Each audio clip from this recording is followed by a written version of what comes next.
cepat halnya tuh. Anameto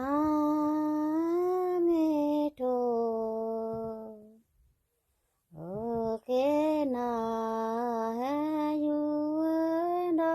na enda le qua avenda te mele ye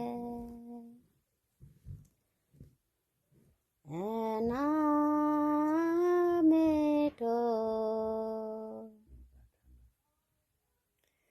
okona kahenda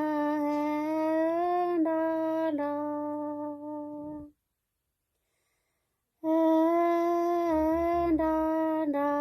enda le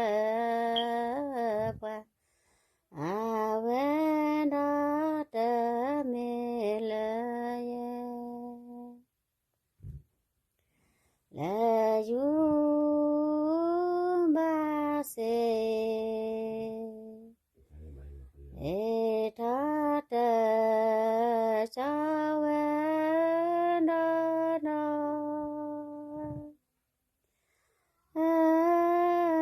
enda le pa avenda te mele ye le yumba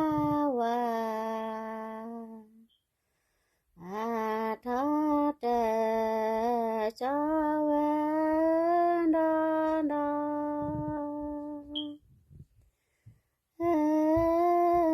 enda le pa avenda te mele ye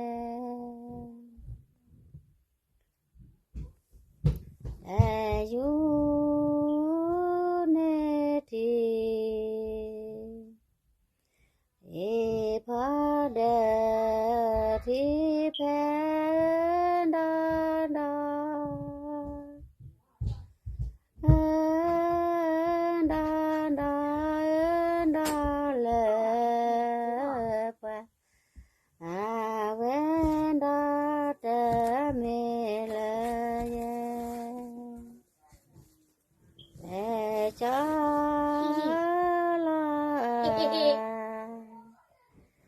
asatu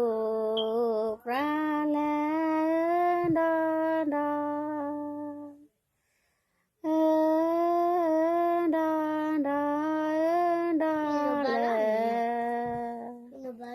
le pa venda te